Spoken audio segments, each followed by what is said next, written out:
Well, good afternoon, everyone, and welcome to our 12th and final Grants 101 webinar in this series. It's crazy to think that we started these back in August and it's already February 2024. Today's topic is how to survive an audit. So a lot of the topics in this series have talked about grant writing and preparing for grant applications, but Amanda and Kimberly have really made sure to also cover aspects of grant management and reporting in this series as well. And we're really excited to bring this presentation to you all this afternoon. Materials from today's webinar, along with all the previous 11 webinars, are available already on our GMA's website, as well as the Georgia Association of Regional Commissions website. I'll pop a link in the chat in just a moment. You will also receive a follow-up email, and this is a special follow-up email that you all receive because it will contain a survey, a feedback survey that we invite you all to please let us know what your experience was like in the webinars, how we can possibly improve in the future, and make sure that we're continuing to bring resources and trainings that are responsive to your needs. I think that's all I wanted to share today. I'll pop back in the end to close us out, but without further ado, I want to hand things over to Amanda Day and Kimberly Hayes de Muga to kick us off with the presentation. Thank you both. Woohoo! Yeah. Go. Welcome, and just wanted to reiterate, you will be getting access to the resource guide, and also the slides. So the recording, a PDF of the PowerPoint deck, and all the good resources. So we're here today. I know we joke around a lot. This is a very serious subject. We don't have to be super sad when we're talking about this and dry and boring, but Amanda does have a story to tell about how to survive an OIG audit. Spent a lot of time, as Claire mentioned, getting up all into the how, the whys and the hows of grant, preparation and development and evaluation. But for me personally, in my career, grant management can be as challenging, or in most cases, more challenging than actually creating the documentation to get a grant in the first place. And if you don't manage it right, you can get into some sticky situations professionally, and it can also affect the ability to attract funding into your communities, your agencies, the communities you serve, your municipalities, counties, and regions. So we're offering a cautionary tale, spoiler alert, happy ending, I think, but a lot of trials and tribs to get through to that. So before we kick off into the story, we're going to go over some basic information about us. If this is your first time, welcome. If you've been participating in other trainings, welcome back. I'm Kimberly Hayes de Muga, and Amanda Day is my training buddy. We are partners in Heyday Services. We've been doing grants and fundraising and grant management, all that stuff for a good long time, as you'll see on this slide. And we also love training. We love sharing knowledge. We love learning and sharing and just getting folks to the places they want to be in funding the programs that make a difference in their communities. So let's hop into sort of a definition of what a site manager, what a grant manager should be prepared to handle. Many times in smaller agencies and smaller municipalities or other agencies, you may be the grant writer and the grant manager. That's okay. You may have a big municipality or big county, and maybe the grant manager is in finance and the grant writer is in admin somewhere. Whoever it is, whatever your part is in it, understand that an important part, an intrinsic part of working with state and federal funding is being prepared to handle some basic things. The first three are things that occur regularly, right? The OIG audit, you have to do some special things or not do some special things to trigger one of those. So I'm going to be walking you through site visits, annual audits, and single audits. And Amanda is going to be walking you through her personal experience with OIG audits.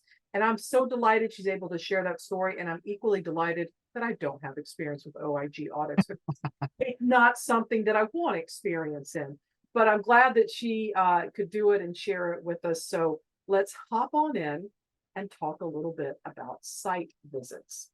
And again, You may be coming from a quasi government agency and maybe thinking, well, we get foundation grants and government grants. Absolutely. But in this instance, I'm talking about site visits as it pertains to state and federal funding, particularly state funding that's a pass-through federal funding. So here is the T, as the children used to say. Site visits are required to a portion of an agency's grantees. Where this T, if you will, gets a little murky is sometimes we don't necessarily know the exact percentage, how they're choosing their site visits among their grantees, but it is a requirement. Did that change a lot during the height of the COVID pandemic? It did. But now I think the pendulum is swinging back to more in-person site visits versus sort of those sometimes called like desktop site visits where they're reviewing files. But whether it's in person or on site, it will be a scheduled visit. In a perfect world, they're going to give you like a month's notice. In my experience, it's not always that long. It could be maybe 2 weeks notice. But here's the trick. You know that it is very possible that this could happen if you are awarded one of these grants. So sound grant management, following the grant agreement, making sure you understand what's required, not only from the programmatic side in terms of outcomes and tracking, but also on the procurement and financial side. That way, it won't be a huge surprise. You're not going to be scrambling at the last minute to pull things together. It isn't an audit. And we're going to go through those 3 different other kinds of audits later, but think of it as more of a check-in or checkup, if you will, sort of seeing how you're doing, how your agency's doing, how the program is doing, a time for Q&A and review. I kind of think of it as I worked in an agency and had a great policy of doing a mid-year review and then a final review, like performance review, right? So the mid-year review was important because it could, troubleshoot. You could troubleshoot together if there were things going on so that it didn't all come at the end of the year when it's like, surprise, we can't stand what you're doing and we never talked to you about it. So that same logic applies to this site visit. It's like a progress report check-in kind of thing where you may be required to show certain documents and answer certain questions, either in person or online. And it could happen even more than once. So let's just keep going in terms of knowing that you want to stay with your good sound grant management. And also know that even though it's problematic, you're like, oh my gosh, we're going to have to stop what we're doing. We're going to have to pull this together and get everybody to the table that needs to come to the table. Having this intermediary step where maybe if there is an issue, it's identified, it's going to be so much better than waiting until the end and finding out that you have been filing your one particular report wrong for a year and a half. So preparations for a site visit, we'll cover those in the very next slide. There's some basics that I've already alluded to, right? You want to be sure that you've got your grants team or task force together. This is not something, unless you have a very small staff, I don't think this is a solo sport, a site visit. You may be as the person who wrote the grant or the person project managing that grant, you may be the one that coordinates it. And maybe there are times for the program manager to come in or your staff accountant or your director of finance to meet with the folks from the agency conducting the site visit. And one quick way you may be like, well, how will I know? You can ask, and I'm not trying to be flip about that, but sometimes I have found that a lot of folks are like, they're coming for a site visit. What should we do? This or this? And it's like, why not ask? Why not say, great, we're looking forward to the site visit. What can we have on hand that will make your, visit good, giving you the information you need, and who do you need to talk to?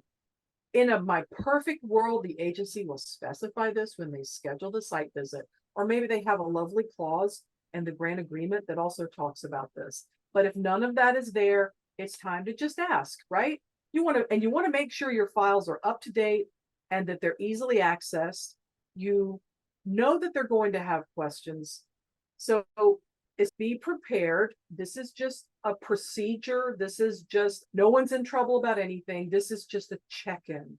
And so just be ready to share and to learn.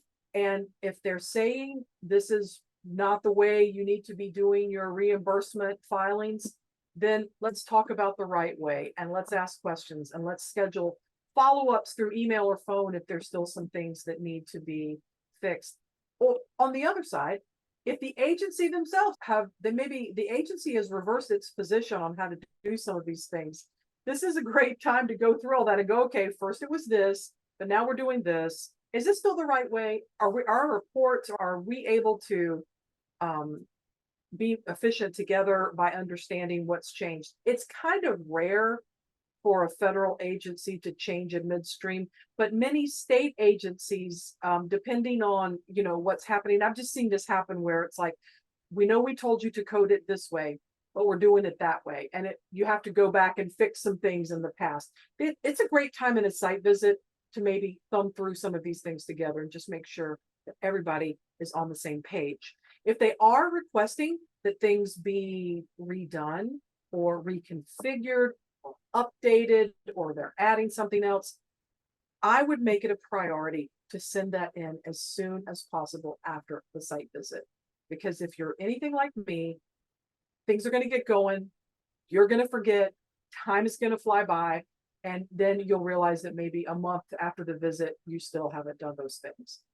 Am I in favor of being pecked to death by ducks? No, but know that getting ready for this can sort of prevent that feeling. And another regularly scheduled thing that can happen during your grant management process is an annual audit, right? This is not the kind of audit that as taxpayers you may have nightmares about. They're going to come knocking on my door demanding to see receipts for the past 20 years. No, this is just an annual audit built into state and federal funding. Separate from the site visit, usually just conducted in terms of reporting virtually. Amanda, have you ever had like an annual audit on site? Well, no, this is not the funder doing it, but this is like as a city or a county, you have to have an audit every year. And so they're going to audit your organization as a whole. And so grants are going to be a part of that regular annual audit if you get grant funding. That's always been my experience. Now, I mean, obviously on-site might be the firm that you're hiring to help you with the audit. Yes, that's the on-site portion. Yep. And my favorite part about that, working in nonprofits, we had audited financials, right? Nonprofits of a certain size. It always seemed like I would have all my ducks in a row, except for maybe 3, either grant letters or things I couldn't quite find.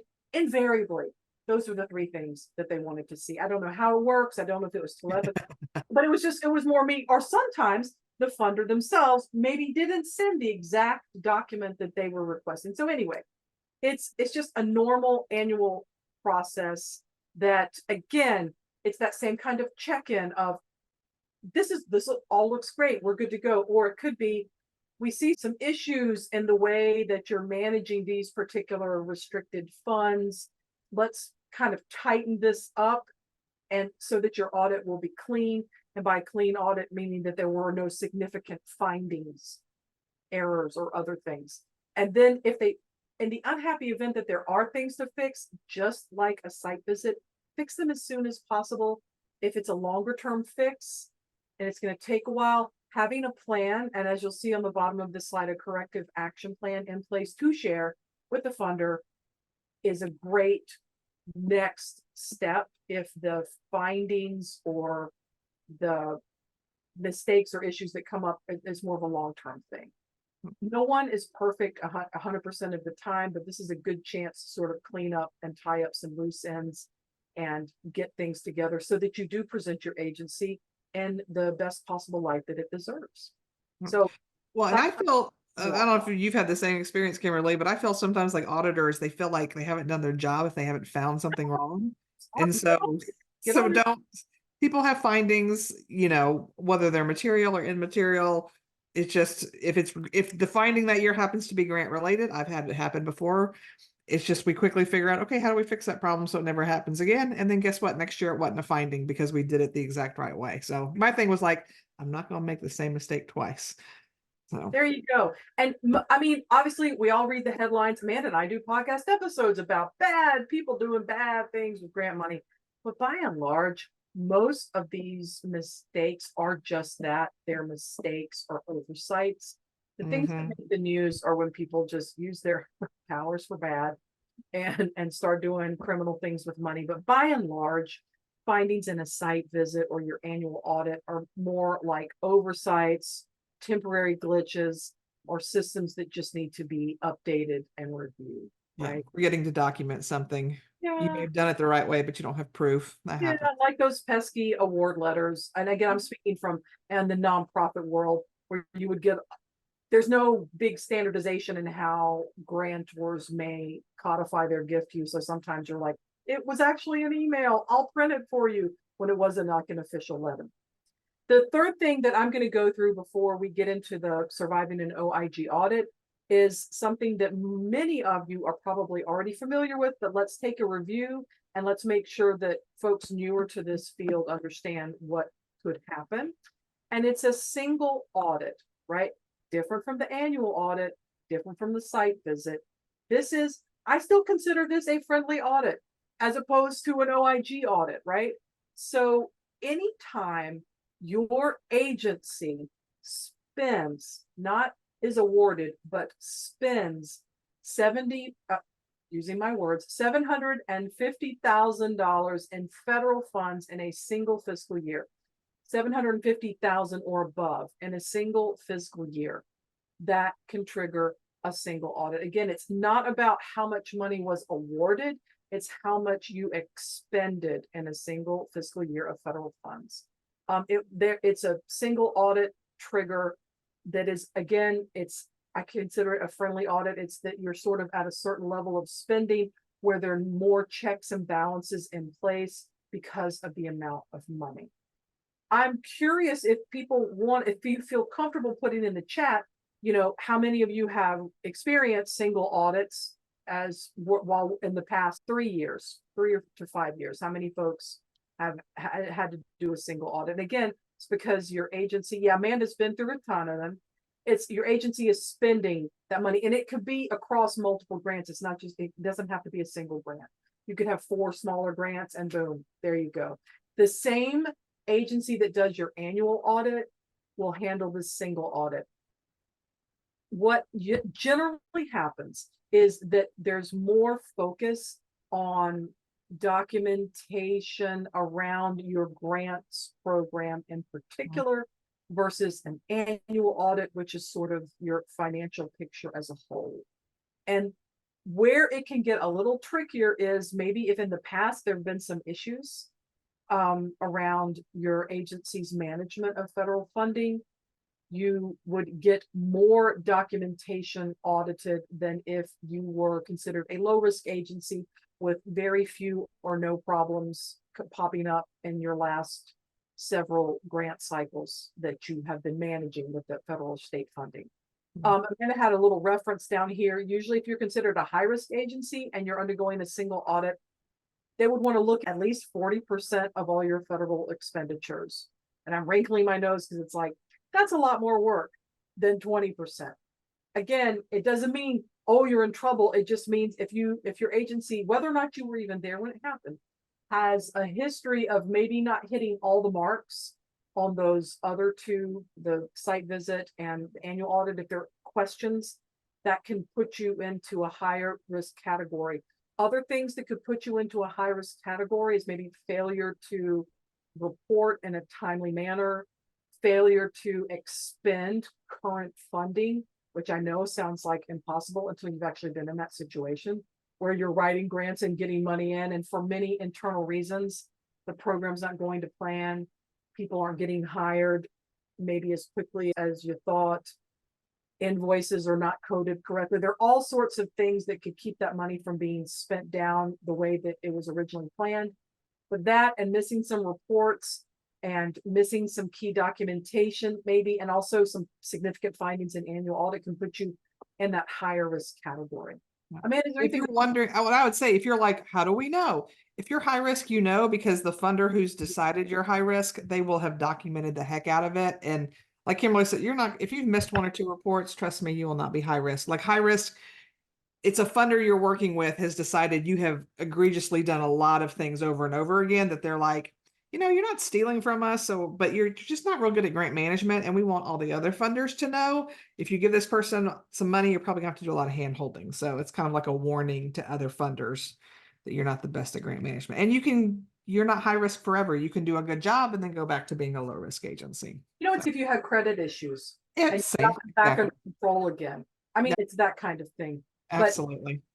But very quickly, because I know we want to give Amanda plenty of time to talk about the OIG audit, what you're wanting to do when you're preparing for a single audit is listing all your grants and all the money that you've expended on each grant.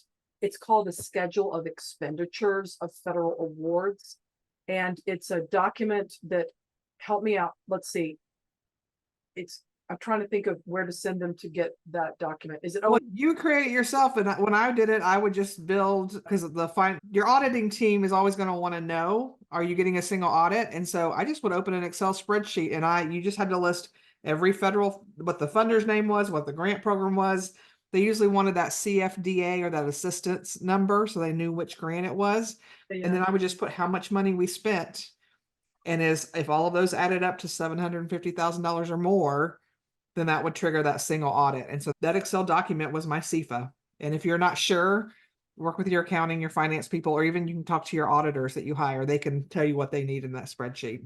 And you may also be able to Google templates and ask for examples of this. Absolutely. It's called a CFA for short. Yeah. It's just to get you started if you're like, oh, I don't know how to begin. Again, if you'll know a single audit is coming, right? And again, the single audit is triggered by $750,000 plus in federal expenditures. So again, another great argument for staying in touch with your finance team so that nobody shouldn't be a surprise. Making sure your reporting is up to date. You want to make sure that your files are up to date in terms of the documentation, the types of documentation that you need to be keeping, where it's stored, how it's accessed.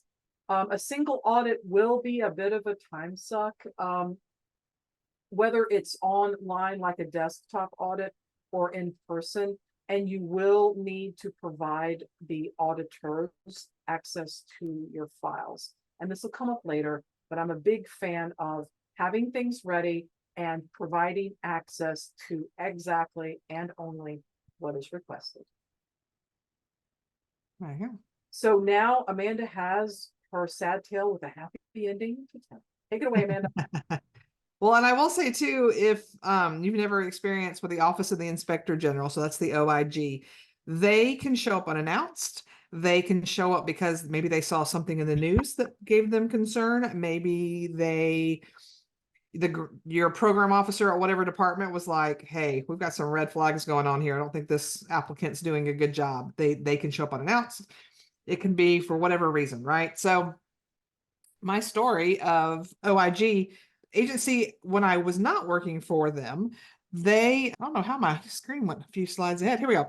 So back before I was working for an agency, they were very successful in getting COPS grant funding. So back in the 90s, there was tons of money poured into COPS programs. So over the years, they were awarded 5 different grant awards to hire additional police officers to help with community-oriented policing. They received 18 new officers through what they called the Funding Accelerated for Small Towns, or the FAST award, and then 4 additional grants through what was called the Universal Hiring Program over 4 years. So 18 officers in total through these 5 different grants. And how it happened was they had a police officer on staff who was like, saw the need for this in the community. He got permission. He wrote the grant. He got it. Things are going well. So that's how he was able to continue to write more, because they were doing a good job with it. And this young man did such a good job that the police chief was like, hey, sir, I'm going to promote you. And when he got promoted, everybody forgot that in addition to his patrol and other duties, he was managing all these grants. And so suddenly someone from DOJ was calling up going, hey, y'all are like 3 months behind on your reporting. What's going on? And everybody has a panic like, oh my gosh. Okay, Officer Smith, hey, look at you. Congratulations, you're our new grants manager. So Officer Smith is thrown into this role of having to manage these grants. and did a decent job, but didn't really know what he was doing. And after a while, he took another job. And again, it just kind of lapsed until they got another phone call. And so it kind of went on like this for months. Someone would do it for a while. Either they did a good job or they didn't, but they would move on. Sometimes someone would get handed it and they're like, I have no training, I don't know. So they're kind of haphazardly doing reports. So reports either aren't happening, they're not on time, they're not accurate. It was just a series of things happening, which is pretty typical when you've got an agency that everybody wants the grant money, but no one sits down and takes the time to think about, okay, if we get it, well, what is that going to mean to our workload and who's responsible for what? So it was just a collision course. So the Department of Justice's Office of the Inspector General, they showed up one day and were like, we're going to have to check this out. I'm not going to read all this heavy print, but I've got a couple of links if you're curious exactly who the Department of Justice OIG is, because each agency will have their own internal OIG. But they spend a lot of time. They've got over 450 special agents and auditors who take care of all of this stuff. Okay. In fact, I went to a training once where one of the ladies, and when you work for the DOJ and you're an Office of the Inspector General officer, you are an accountant with a badge, which I'm like, I want that job one day when I'm fully grown up, maybe. Anyway, so they show up, they're going to do their thing. Just a quick fun fact. Let's play a fun game in the chat. What national shenanigan happened that led to the creation of the Office of the Inspector General? Because we haven't always had them in office. It wasn't until something happened. I'll give you a little hint. It happened in Washington, D.C. Sorry, Watergate. Yes, for the win. Yes, Watergate is what led to the creation of OIG in the first place. So we can all thank President Nixon for them being here. So anyway, so OIG shows up, they do their audit, and they hand over, hey, we've got 7 findings. These are the big mistakes you've made. Now your job is to create a corrective action plan to let us know how you're going to remedy these things. Okay. So these are the 7 things we're going to have to go through. Now, again, I mentioned all this happened when I wasn't here. Well, they decided one of the things they were going to do is we're going to hire a grants person.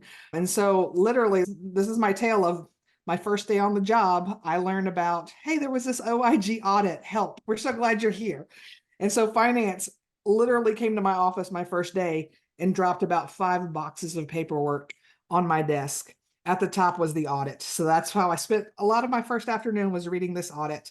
And the first thing it said was like that they would connect me with a program officer at OIG who was going to help walk me through the process. And I was like, sweet, I need all the help I can get. So you may be wondering, Amanda, why do you have a picture of Barry White? Well, my OIG caseworker was a man named Frank Mathers, who I'd never met. Zoom wasn't a thing back then. He sounded just like Barry White on the phone. So it was not too painful to have to call Frank and chat with him about all things OIG. So Frank's suggestion was, you can't tackle this all at once. You got a lot going on, but we like to see steady progress. That's the word I'm looking for. We want, favorite Barry White song. Sorry, I'm being distracting in the chat. My bad. I love it. Well, mine is my first, my last, my everything. So I can answer that. No. But anyway, so Frank's like, kind of rank them from what you think is going to be the easiest to the hardest to tackle. So that way we can start seeing some progress. And then as towards the end, if it takes a little more time, we understand because things are more complicated. And I was like, okay, this I can do. Well, before I even got there, the city actually did tackle 2 of the findings. So findings 6 and 7 were things about reports not being accurate or on time.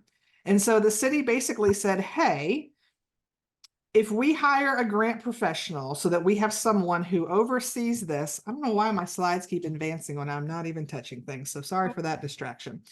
But they said, if we hire somebody who then can put some policies and procedures in place, and their job is to oversee all of the grant management. So we have one person who's always in charge of all of our grants to avoid this problem of, well, it's somebody's extra duty as assigned, and when they leave or don't get hired, people forget about it.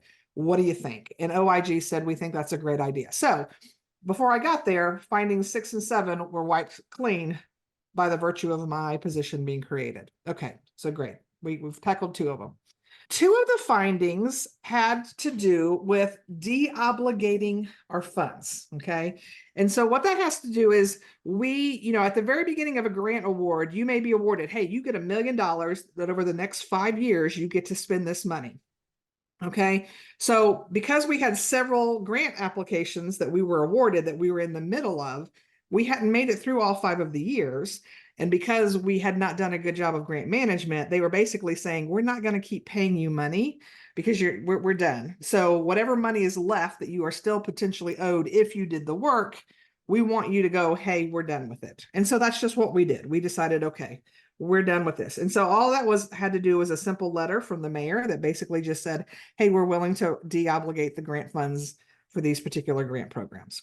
So that was a pretty easy fix to take care of that. Okay. The next one was we had an overpayment of $432. So federal fund, the Department of Justice said, hey, you on this one line item, you paid more than you were allotted. Because if you don't know this, the G or not the OIG, but every grant award you get is going to come with a budget. And most funders are very particular. If you have a line item for supplies at $1,000, guess what? You can only spend $1,000 on supplies. You don't get to go, ooh, I got a little money left over in this category. I'm going to pay this different. You can't do it without getting permission, right? And you can do budget adjustments and move some money around with permission. But if you don't, you can't pay over. And particularly for grants related to when you're using a grant to pay for somebody, oftentimes there will be a max amount that you are allowed to pay that person, whether it's a maxed hourly rate or a max salary for something, because they're trying to keep the salaries fair and in line with what's going on. And so they basically just said, hey, you paid this one officer $432 more than you were allowed to pay them.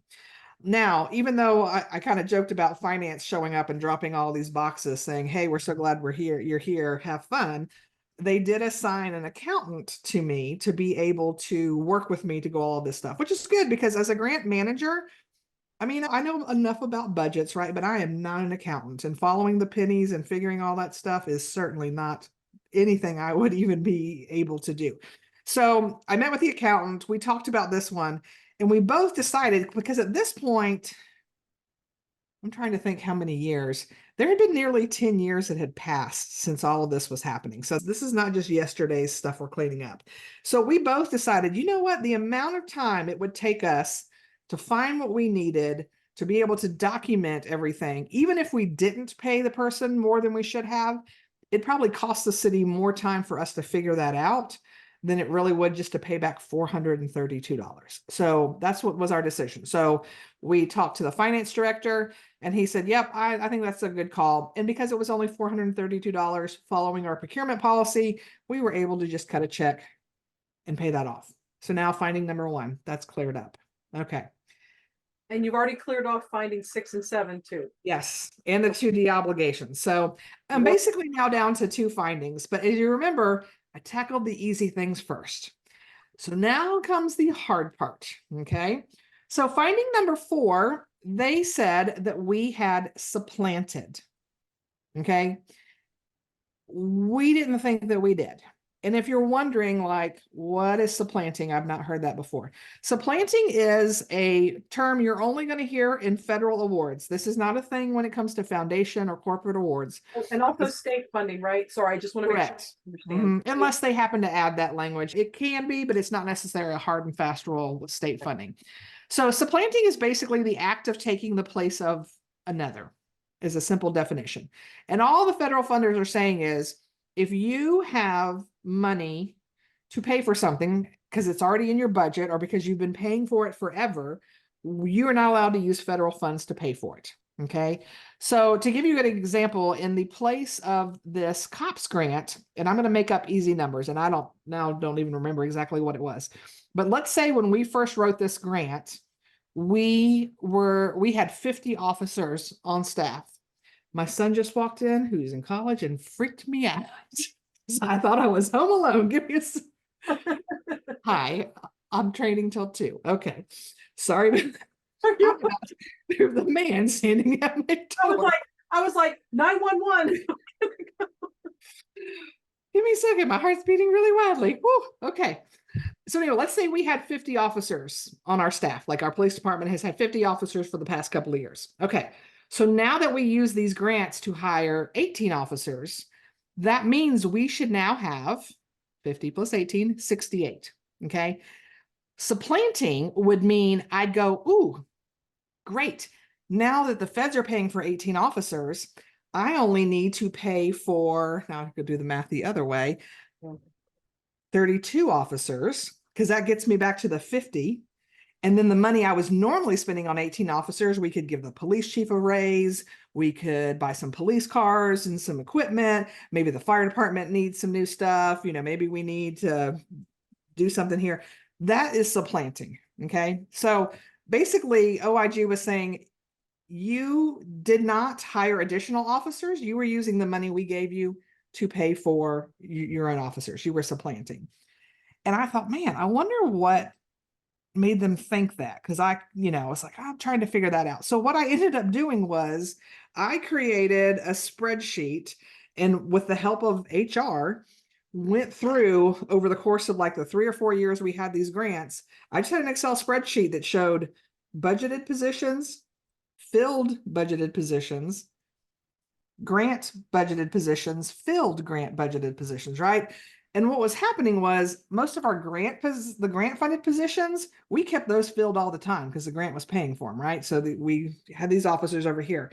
But on our own 50, it wasn't that we weren't paying for them. It was we had some serious turnover, because when you are in a metropolitan area, you've got to think every city probably has a police department. Counties sometimes have a sheriff office and a county police department.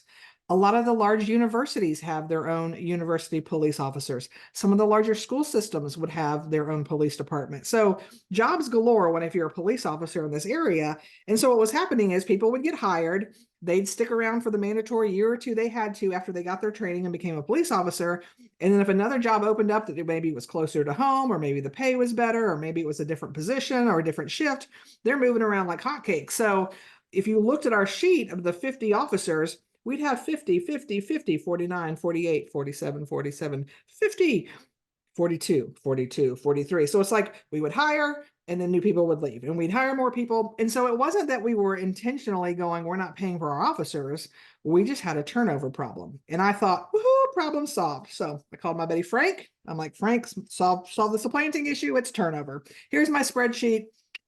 We don't have to pay this back, right? And Frank's like, yeah, I think you're probably right, but you're going to have to prove it. And I'm like, okay, how do I prove that? I'm like, I've got my spreadsheet with my numbers and HR can confirm, right?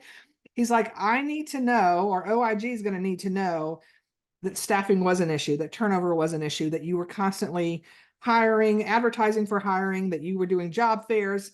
And so literally we were pulling boxes to prove every time we advertised in the paper. Because again, remember, this is back in the 90s. This is before like online stuff was really happening. So we were pulling up, thank goodness HR had some of this stuff showing every time we advertised for openings for police jobs. Anytime I could find a memo from the police chief where he presented to council to talk about turnover, or any internal memos where he talked about that. So I found as much paperwork as I could with the help of finance and HR in the police department, collected everything, and then wrote up a statement that kind of referred back to all of these different attachments. And then dear Frank came back and edited it, because he was like, I don't want you to say anything that's going to open another can of worms for you.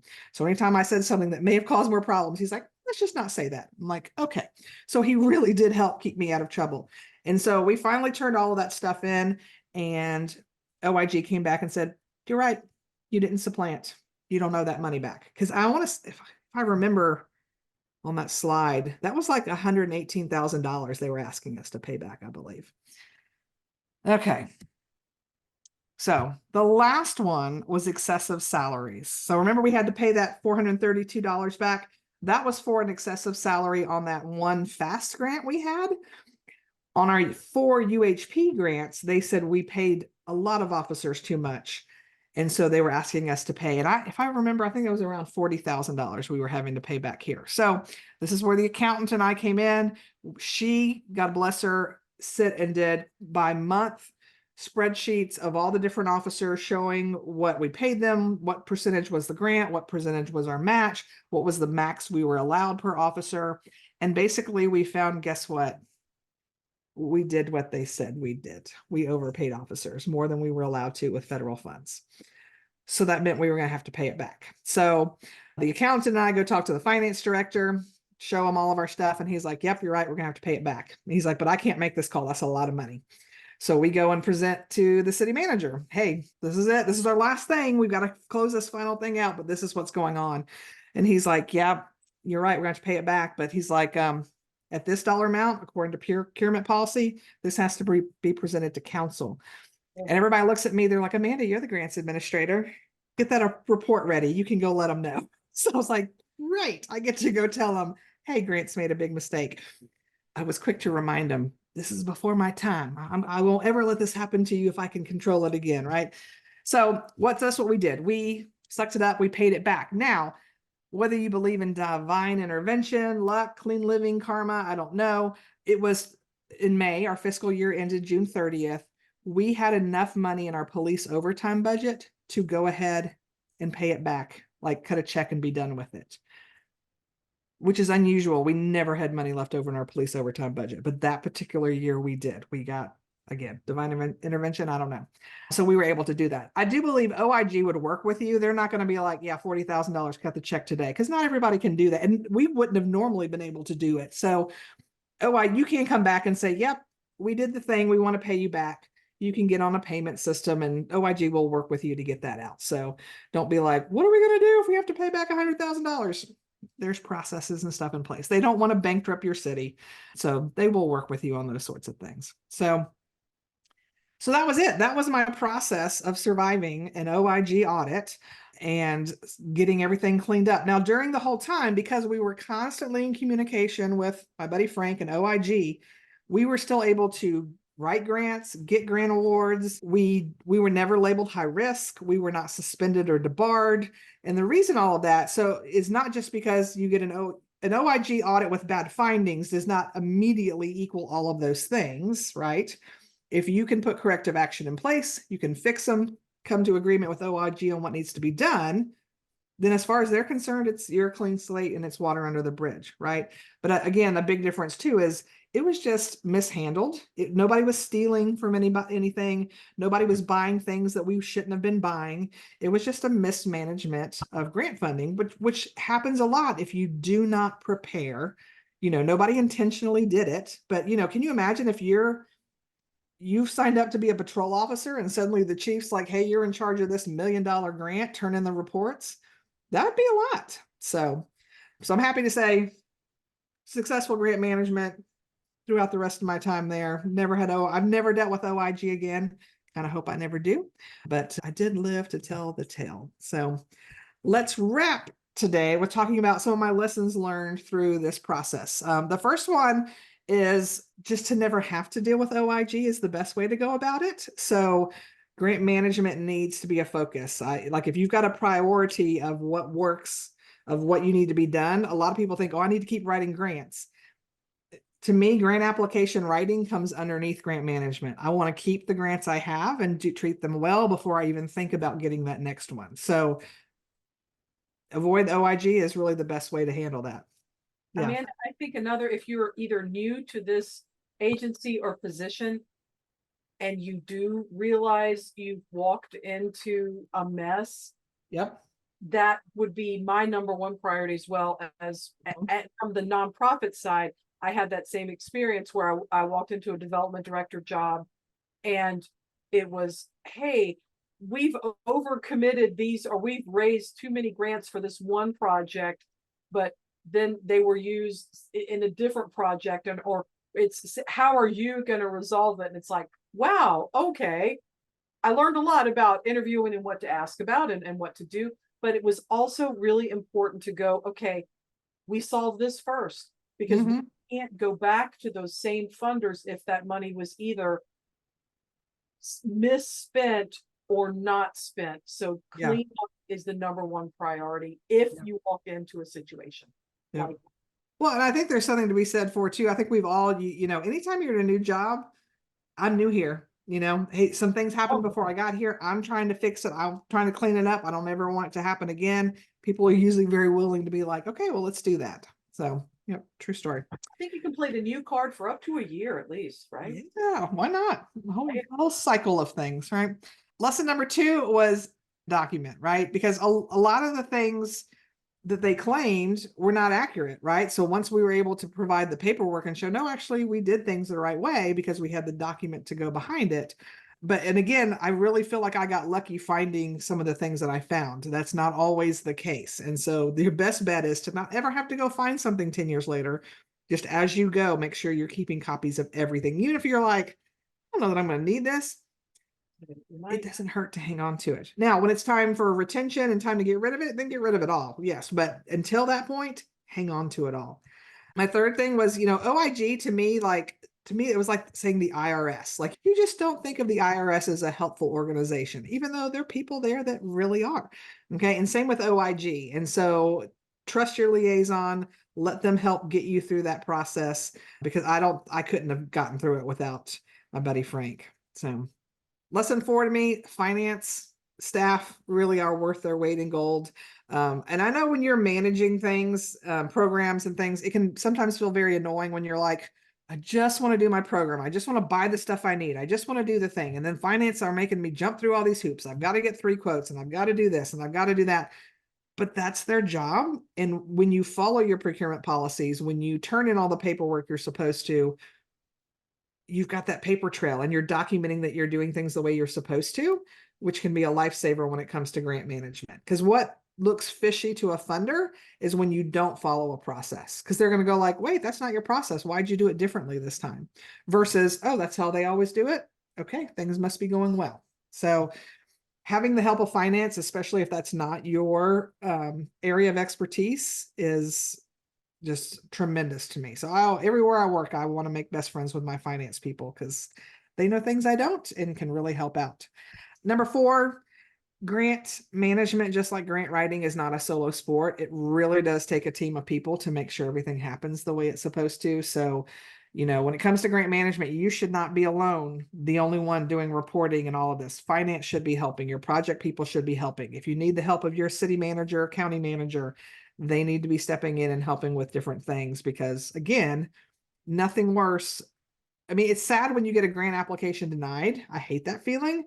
But what's way worse is to get a grant and then lose a grant. That is the worst. And having that sort of thing show up in the paper could be really not good for your community. That's not the kind of press that you want. So teamwork needs to come together. I would add too, also, if that happens, you're not getting the good works done.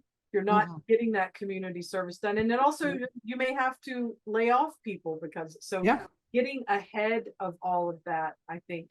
I'm so glad your team came around you, but I would like to think in this story, you were the catalyst for bringing all this together. No one wanted to do a bad job, but everybody's heading in a million different directions, and have like you were riding herd and were able to bring people together. Yeah.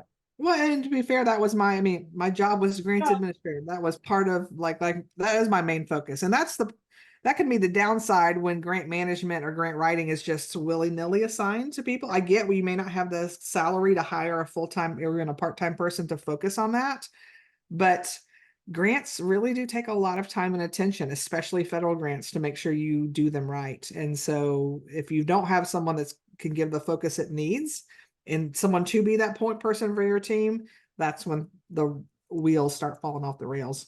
So another lesson learned is that everybody needs to really understand kind of what we were just talking about the importance of grant management, and everybody needs to understand their role, because it can be very easy for people just to think, oh, well, you're just the grant writer.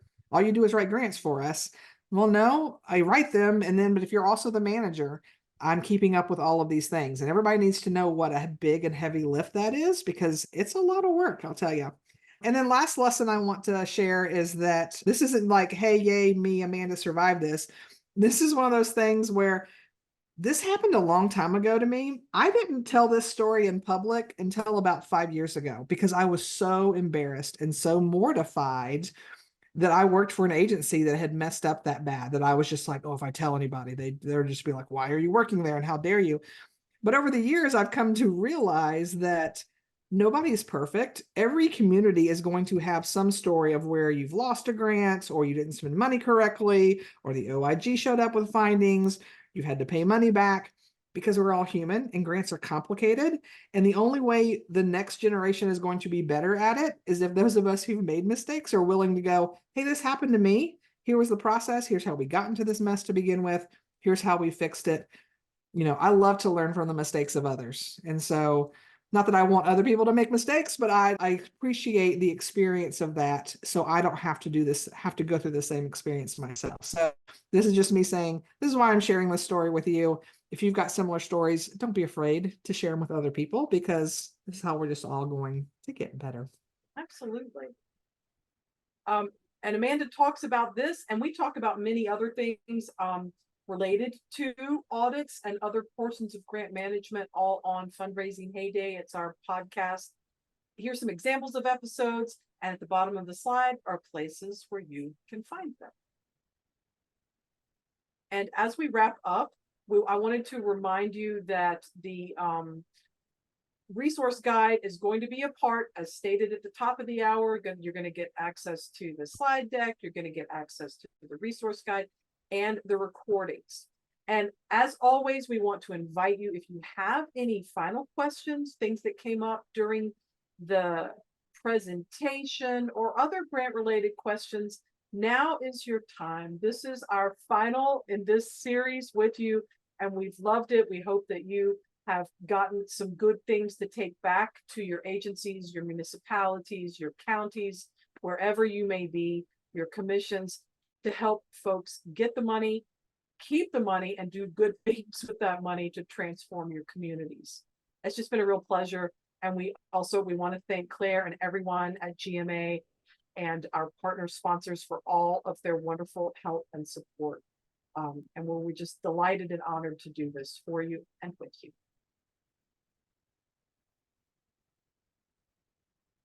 If I can jump in here, Amanda and Kimberly, I really have to thank you both for these last few months of taking the time to be with our members and, the broader, network around, of local government officials that are wanting to access federal funding. We know we've had people attending these webinars who have experience, all the way from having a lot of experience to no experience at all. And I think the biggest value that you all have brought, and you've brought so much value through these webinars, is that you're letting cities know that this can be done, that they can do this, and that you've helped break down this process and make it very accessible, not only through the way that you present the information, but just sharing the insights and lessons that you all have learned over your combined 50+ years of experience writing grants and managing grants. And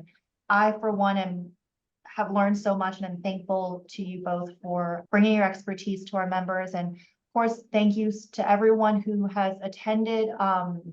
If this is your first webinar or have attended all 12 webinars, your participation has been critical and valuable for making this series a success. And I wanted to let you all know that we can be your personal complaint box. So if you have complaints about your experiences with grants, we want to know, we want to hear about them. We want to understand what your concerns are so that we can provide, better and additional resources in the future. And also, GMA works closely with state and federal agencies and with, grant program administrators. So if there's any feedback that you all have, that we can also kind of, as we have with those relationships with those agencies, we're able to see where we can move the needle when it comes to actually, the rules and requirements that they put out there to try and make it easier, hopefully try and make it easier from the applicant's perspective. So I dropped the link in the chat to the brief survey. I'll also include that in a follow-up email to everyone who has attended any of these webinars or registered for any of these webinars. But all I have to say is really a big thank you to you all. Our 12th webinar recording will be posted on our website in the next week or so. But I hope I'm not missing anything. I just can't believe that, 2 grant experts, 12 webinars, and nearly 300 different local officials in Georgia later, we have reached the end of our series. Yeah. So that's really all from me for now, but Amanda and Kimberly, I'll let you all have the last word here. but thank you. I would just, thanks. We enjoyed being here and sharing things and learning from you all as well. I put a link in the chat, and I think it's also on many of our resource guides. So if we do a weekly newsletter, or we have blog posts and share different information about the grant field. So if you want to have a free resource, we're happy to be that for you. And really, again, special thanks to GMA for working with us and for bringing in our partner supporters to make this happen. We really appreciate it. I think if you're a GMA member, I think this speaks to their dedication to making sure you get the information and tools you need to succeed. So good on you. I know it's 2:01, so we'll wrap it up right now, but I just wanted to make one other point because I remembered in lesson 6 that was in just your presentation right now, include everyone on your staff in the grant process, perhaps to different degrees, but with these materials on GMA's website, share them with people, your peers who may not have been able to join the webinars, with people who you think can be a part of the grant process, help them understand, the value of getting this grant funding and, obviously responsibly managing that funding, utilizing that funding. So, Nice work. All right. Thank you, everyone, and hopefully we'll see you back soon. Thank Bye, you. y'all. Take care. Bye.